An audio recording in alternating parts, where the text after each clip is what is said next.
Hello students, welcome back to another video. And ये video आपका EES का unit number 4 होने वाला है, एनवायरमेंटल पॉल्यूशन। तो इसके बारे में हम बात करने वाले हैं। एंड सबसे पहले मैं आपको एक इन्फॉर्मेशन दे देता कि मैंने ना EEE के टॉप इंपॉर्टेंट क्वेश्चन डाल दिए हैं, एंड जिनका लिंक मैंने इस वीडियो के डिस्क्रिप्शन पे दिया है। एंड इसके यूनिट नंबर 1, 2 एंड 3 के वन शॉर्ट्स का भी मैंने लिंक डिस्क्रिप्शन पे दे दिया है। सो प्लीज़ आप लोगों ने अगर तक 1, 2 एंड 3 यूनिट के जो वन शॉट्स वीडियो हैं, अगर आपने उनको नहीं देखा है तो प्लीज़ जाके ज़रूर चेकआउट करें।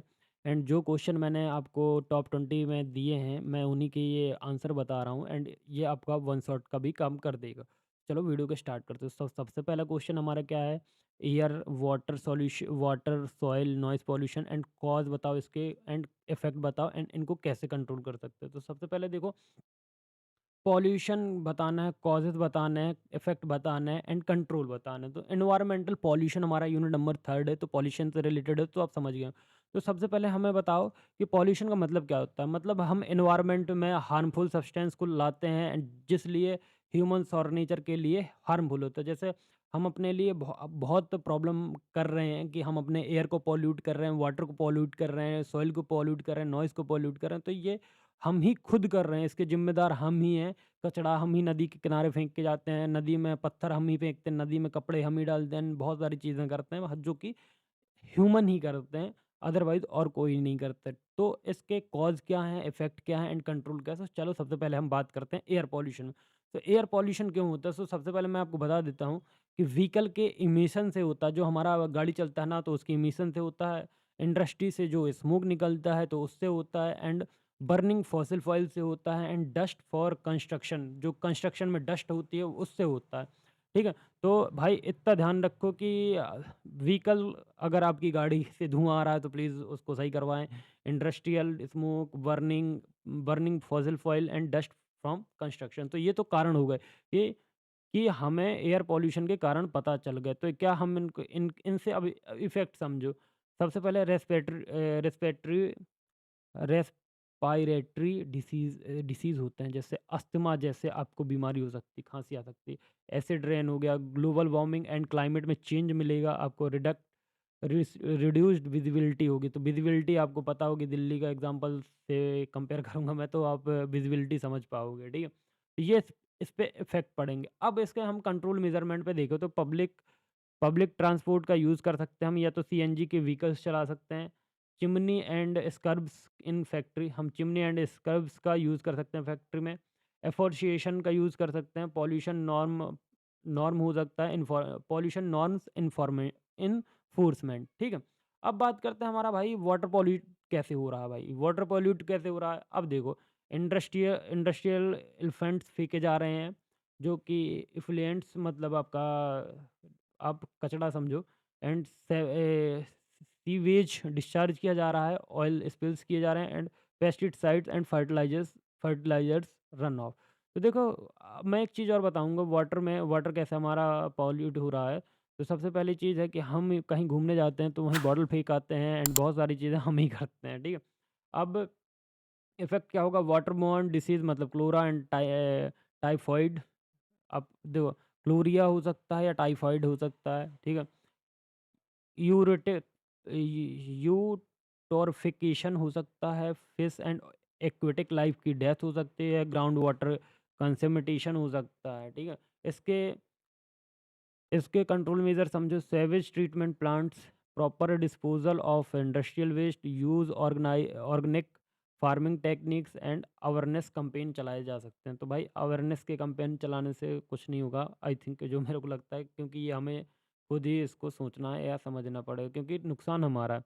सॉइल पॉल्यूशन, सॉइल कैसे पॉल्यूट हो रही है? Excess chemical fertilisation and pesticides, industrial solid waste and mining and deforestation, plastic and biodegradable waste. जो प्लास्टिक है एंड नॉन बायोडिग्रेडेबल वेस्ट हैं, इनके कारण क्या है? लॉस ऑफ सॉइल फर्टिलिटी और contamination of crop, reduced agriculture productivity. And control measure क्या है इसके? ऑर्गेनिक फार्मिंग कर सकते हैं, कंपोजिटिंग और proper waste management, afforestation and soil conversion, ठीक है? अब बात करते हैं हम नॉइज़ पॉल्यूशन की। तो नॉइज़ पॉल्यूशन कैसे होता है? व्हीकल की वजह से होता है, ट्रैफ़िक की वजह से होता है, इंडस्ट्रियल मशीन की वजह से होता है, कंस्ट्रक्शन एक्टिविटीज़ की वजह से होता है, लाउड स्पीकर्स और अर्बन क्लाउड की वजह से होता है। इसके इफ़ेक्ट क्या हो सकते हैं कि हमको सुनाई देना बंद हो सकता है, हम स्ट्रेस हमें हो सकता है, हमारी नींद बर्बाद हो सकती है, ब्लड प्रेशर इंक्रीज़ हो सकता है, डिस्टर्बेंस टू एनिमल एनिमल को भी डिस्टर्बेंस हो सकता है। अब बात करते हैं इसके कंट्रोल मेजर क्या है? तो use silencer and noise barrier, limit में लाउड स्पीकर या टाइमिंग सेट कर सकते हैं, urban planning and regulation, awareness programme भी चला सकते हैं। तो देखो अब समझो कि कंक्लूजन क्या निकला कि हर पॉपुलेशन हर टाइप में एनवायरनमेंट और हेल्थ को हार्म ही कर रहा है, लेकिन प्रॉपर कंट्रोल मेजर और सस्टेनेबल प्रैक्टिस से इसे रिड्यूस किया जा सकता है, बट हम कर नहीं रहे हैं। एग्जाम की ट्रिक समझो, एयर से मतलब समझो आपको ब्रीथिंग एंड क्लाइमेट में इफेक्ट मिलेगा, वाटर से एक्वेटिक लाइफ और ड्रिंकिंग लाइफ खराब होगी, और सॉइल से आपको क्रॉप और फर्टिलिटी से ध्यान रखो, और नॉइज़ मतलब हियरिंग और स्ट्रेस, बस इतना ध्यान रखो, आपका पहला क्वेश्चन खत्म।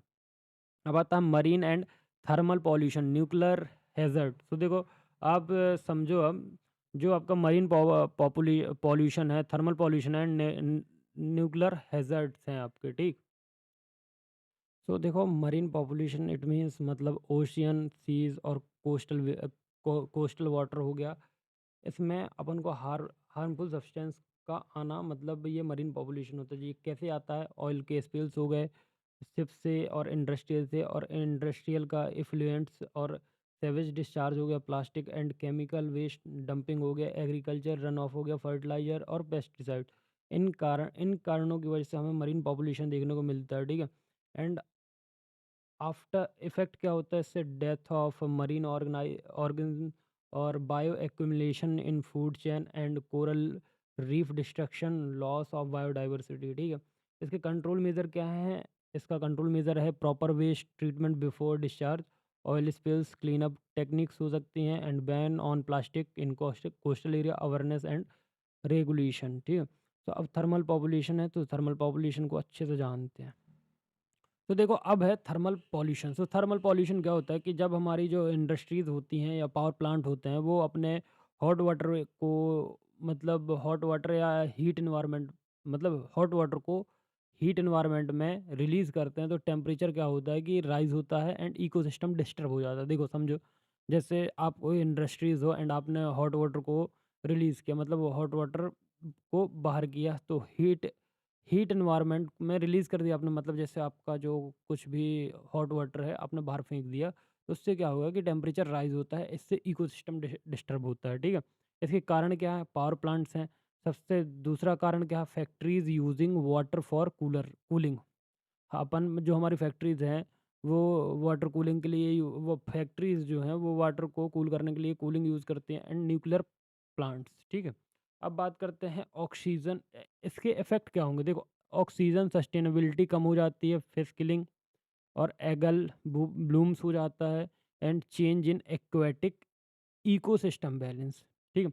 तो तीन तीन प्रकार से इफ़ेक्ट पड़ सकता है। ऑक्सीजन की सॉल्युबिलिटी कम हो जाती है, इलेगल ब्लूम्स हो सकता है, and change in aquatic ecosystem balance. अब इसके कंट्रोल मेजर देखो। तो कंट्रोल मेजर क्या है कि कूलिंग पॉन्ड्स टावर और releasing water gradually, reuse of hot water. तो इसके कंट्रोल मेजर ये है कि हम रीयूज़ कर रहे हैं, रीयूज़ कर सकते हैं हॉट वाटर को, ठीक है।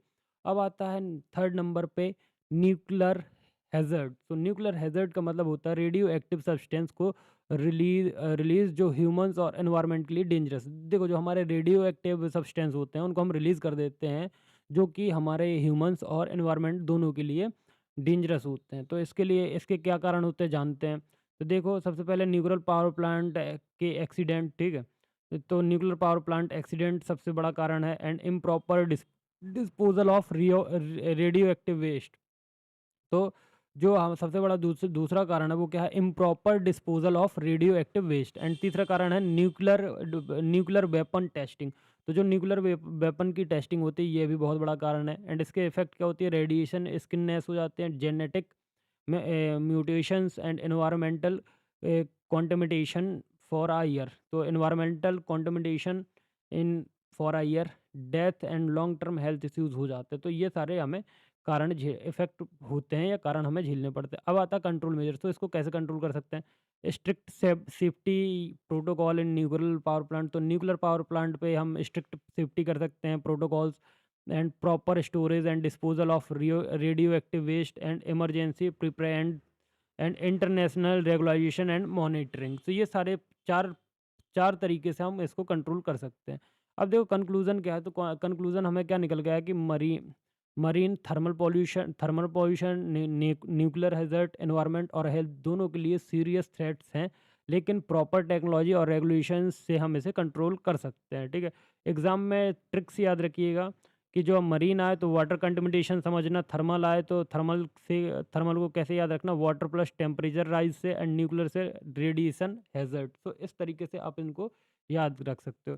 तो देखो अभी तक हमने क्या क्या चीज़ें पढ़ ली, मैं आपको एक बार फिर से मतलब रिकॉल कर देता हूँ कि हमने अभी सिर्फ दो ही टॉपिक्स पढ़े हैं। सबसे पहले इसमें पढ़ा हमने कि एयर एयर वाट मतलब पॉल्यूशन पढ़ा है, किसके बारे में, air pollution, water pollution, and third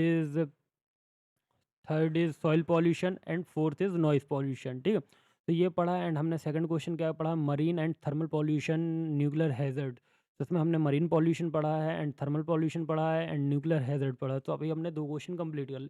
अब हम थर्ड क्वेश्चन हम जो पढ़ने वाले वो है हमारा solid waste management urban and industrial. तो अर्बन एरिया और इंडस्ट्रियल एरिया के बारे में पढ़ने वाले। तो सबसे पहले देखो सोशल वेस्ट मैनेजमेंट होता है क्या, SWM क्या होता है?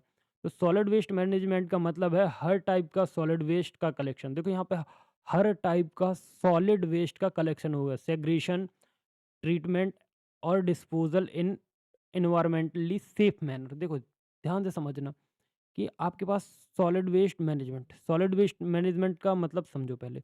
यहाँ पे हर एक प्रकार का सॉलिड वेस्ट का कलेक्शन होता है, सेग्रीगेशन होता है, सेग्रीगेशन के बाद ट्रीटमेंट और डिस्पोजल इन एनवायरमेंटली सेफ मैनर। यहाँ पे सेफ मैनर बात की गई है, ठीक है। अब बात करते हैं हम अर्बन सॉलिड वेस्ट। तो अर्बन सॉलिड वेस्ट पहले, सबसे पहले अर्बन सॉलिड वेस्ट के हम सोर्स समझेंगे। तो अर्बन अर्बन सॉलिड वेस्ट का पहला सोर्स क्या है, हाउस होल्ड वेस्ट। तो हाउस होल्ड वेस्ट में क्या आता है, फूड आ जाता है, पैकेजिंग आ जाता है, एंड पेपर आ जाता है, ठीक है। एंड दूसरा सोर्स क्या है इसका, कॉमर्शियल वेस्टेज, जैसे तो साबुन हो गया, मार्केट्स हो गए। एंड थर्ड हो गया कंस्ट्रक्शन हो गया, एंड डिमोलाइजेशन वेस्ट हो गया, डिमोलाइजेशन वेस्ट, ठीक है, डिमोलिशन बेस हो गया, ठीक है। Method of management, so there are three methods, segregation at source, collection and transport, processing and treatment. So पहले हम सेग्रीगेशन एट सोर्स पढ़ते हैं, तो इसमें बायोडिग्रेडेबल वर्सेस नॉन डिग्रेडेबल पढ़ लेना अच्छे से। एंड फिर आता है कलेक्शन एंड ट्रांसपोर्ट, तो इसमें बिन्स आते हैं एंड ट्रक्स आते हैं। एंड प्रोसेसिंग या ट्रीटमेंट, इसमें कंपोजिटिंग आती है, मतलब ऑर्गेनिक वेस्ट होता है, रिसाइकलिंग मतलब प्लास्टिक, पेपर, मेटल्स, ठीक है। एंड इनसिएशन तो मतलब ये बर्निंग होता है, ठीक है, इनसाइरेशंस है, सॉरी। तो ये बर्निंग होता है। अब आता है डिस्पोजल्स। तो इसमें सैनिटरी लैंडफिल्स होती हैं, एंड सैनिटरी लैंडफिल्स मतलब सेफ डंपिंग होती है, डंपिंग समझती ही होगे गाड़ना। एंड ओपन डंपिंग मतलब ये नॉट रिकमेंडेड है, ठीक है। इसके प्रॉब्लम्स क्या होते हैं, देखो हेल्थ हैज़र्ड्स होते हैं, मतलब डिसीज़ स्प्रेड हो सकते हैं, एयर एंड सॉइल पॉल्यूशन होता है, एंड लैंड स्कैरसिटी होती है, ठीक है। अब आता है इंडस्ट्रियल सॉलिड वेस्ट। तो ये अर्बन सॉलिड वेस्ट हमने देख लिया। अब आता है इंडस्ट्रियल सॉलिड वेस्ट। तो इंडस्ट्रियल सॉलिड वेस्ट वेस्ट के वेस्ट बोल रहा हूँ।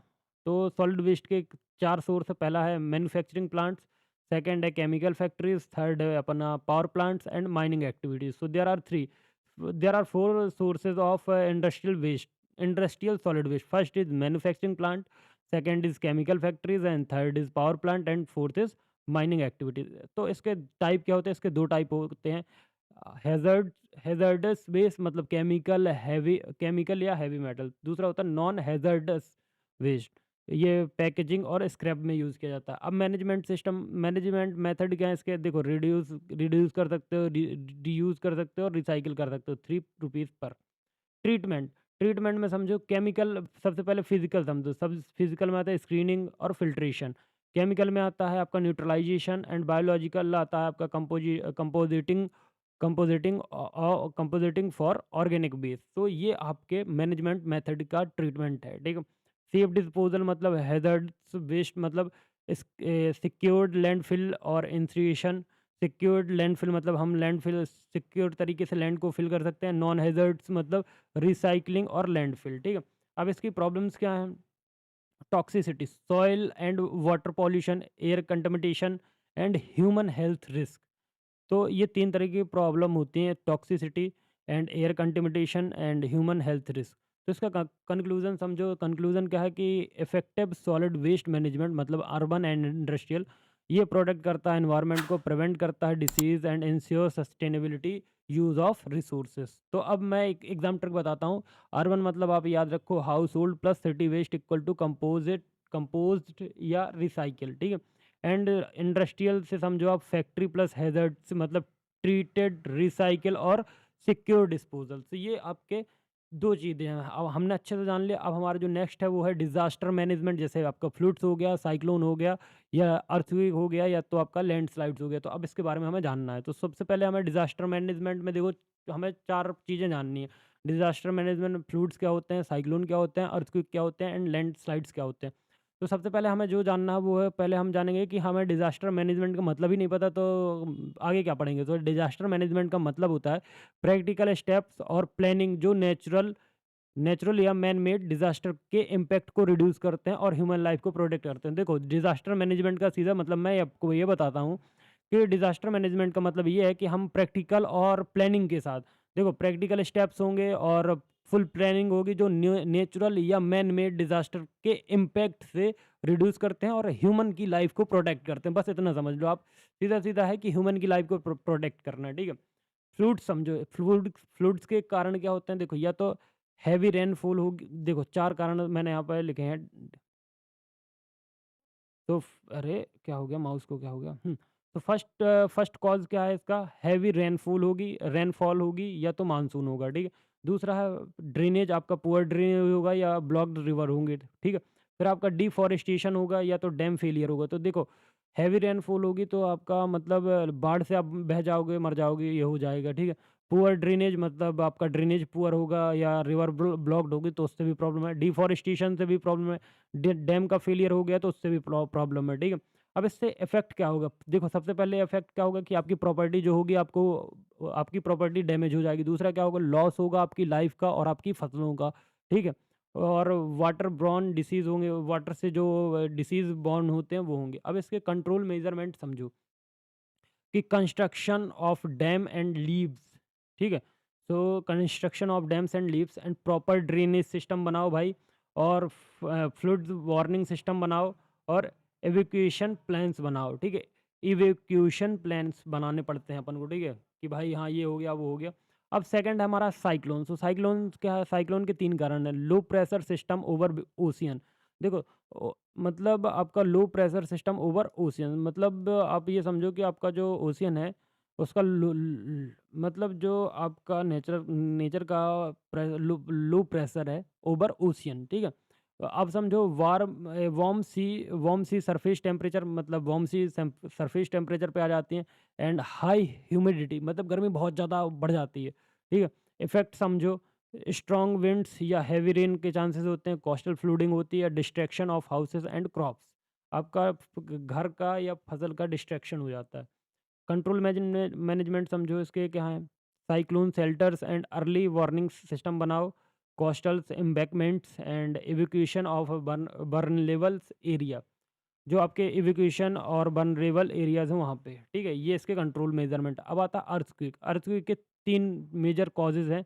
सबसे पहले है फॉल्ट लाइन्स या वोल्केनिक एक्टिविटी या sudden movement of tectonic plates. देखो यह तो 3 कारण है, मैंने नीचे से पढ़े, अब ऊपर से पढ़ता हूँ। सडन मूवमेंट होगी आपके टेक्टोनिक प्लेट्स की तो अर्थक्वेक आएगा, वोल्केनिक एक्टिविटी होगी तो अर्थक्वेक आएगा, या फॉल्ट लाइन्स का इम्पैक्ट होगा तो आपका अर्थक्वेक आएगा। अब समझो इफेक्ट। इफेक्ट ये होगा कि आपको collapse of building and roads, तो समझो आपको कोलैप्स हो जाएगा आपका बिल्डिंग और रोड्स, डेथ और इंजरीज बढ़ जाएंगे, लैंडस्लाइड्स एंड टेस्टमिनेंस मतलब सेकेंडरी इफेक्ट होगा, ठीक है। अब समझो इसके कंट्रोल मैनेजमेंट क्या है? तो देखो सबसे पहले अर्थक्वेक रेजिस्टेंस बिल्डिंग बनाओ आप, अर्ली वार्निंग सिस्टम बनाओ, पब्लिक अवेयरनेस एंड ड्रिल्स करवाओ, public awareness and emergency response team तैयार करो, ठीक है। लैंडस्लाइड, सो लैंडस्लाइड कैसे होते हैं? इसके 3 कारण हैं, heavy rainfall, deforestation, slope cutting या अर्थक्वेक। ये 3 कारण हैं। इसके इफ़ेक्ट क्या होंगे? इफ़ेक्ट हमें है burial of roads and houses, loss of life and property, distribution of communication and transport, ठीक है? फिर आपका आता है कंट्रोल एंड मैनेजमेंट, तो इसके क्या है? Afforestations and slopes stabilisation, re retraining walls and proper drainage on slopes and risk zoning and awareness programme चलाने पड़ेंगे अपन को। अब इसके देखो डिज़ास्टर मैनेजमेंट के हमें कंक्लूज़न, हमारा क्या कंक्लूज़न निकल गया कि डिज़ास्टर मैनेजमेंट में प्रिवेंशन और प्रिपेयर्डनेस प्रिपेयर्डनेस और रिस्पॉन्स और रिकवरी का प्लान बनाकर नेचुरल हैज़र्ड के इम्पैक्ट को मिनिमम किया जाता है। अब आपको एग्ज़ाम ट्रिक बता रहा हूँ कि इनको कैसे याद रखना। देखो जो फ्लूड्स है वो वाटर वाटर ओवरफ्लो की वजह से होता है, साइक्लोन विंड प्लस रेन से होता है, अर्थक्वेक होता है टेक्टोनिक मूवमेंट से, और लैंडस्लाइड होता है आपका स्लोप के कोलैप्स से। अब देखो जो last and most important question है आपका, roles of individuals plus pollution की केस स्टडी। तो देखो roles of individuals in environmental protection and pollution case study, तो इसके बारे में अच्छे से जानते हैं तो देखो समझो। तो देखो सबसे पहले समझो इसका डेफिनेशन जो एग्जाम में लिखोगे कि हर इंडिविजुअल का रोल एनवायरनमेंट को प्रोटेक्ट करने और सस्टेनेबल प्रैक्टिस फॉलो करने के लिए बहुत इंपॉर्टेंट। देखो सब लोग एनवायरनमेंट को प्रोटेक्ट करने के लिए बहुत ज़्यादा इंपॉर्टेंट है कि एक लोग अगर एनवायरनमेंट को प्रोटेक्ट करेगा और 99 खराब करेंगे तो नहीं होगा। एक्शंस इंडिविजुअल कैन टेक, आप एक्शंस ले सकते हैं, रिड्यूस, रीयूज, रिसाइकिल। प्लास्टिक का कम यूज़ कर सकते हो, पेपर एंड मेटल रिसाइकिल हो जाते हैं तो उनका यूज़ करो। Energy conversion, public transport, LED light, solar energy use करो, ठीक है? Water conversion, rain water harvesting, avoid करो वेस्टेज को। और प्लांटेशन एंड एफोरेस्टेशन, मतलब ट्री लगाओ, ग्रीन बेल्ट्स को मेंटेन करना। अवेयरनेस एंड एडबो एडवोकेसी, तो इसको नेबर्स और कम्युनिटी कम्युनिटी में एनवायरमेंटल अवेयरनेस फैलाओ। एंड पॉल्यूशन प्रिवेंशन, अवॉइड करो बर्निंग वेस्ट, यूज़ करो इको फ्रेंडली प्रोडक्ट। तो आप 3 तरीके से यूज़ कर सकते हो, रिड्यूस कर सकते हो, रीयूज़ कर सकते हो, रिसाइकिल कर सकते हो, ठीक है? 3 RS बोला जाता है इनको।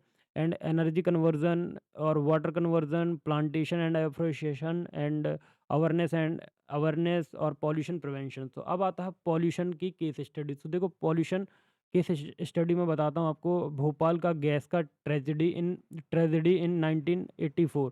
तो इसमें कॉज क्या था? लीक ऑफ मिथाइल आइसो आइसोकेस्टनीन, मतलब MIC gas from Union Carbide plant.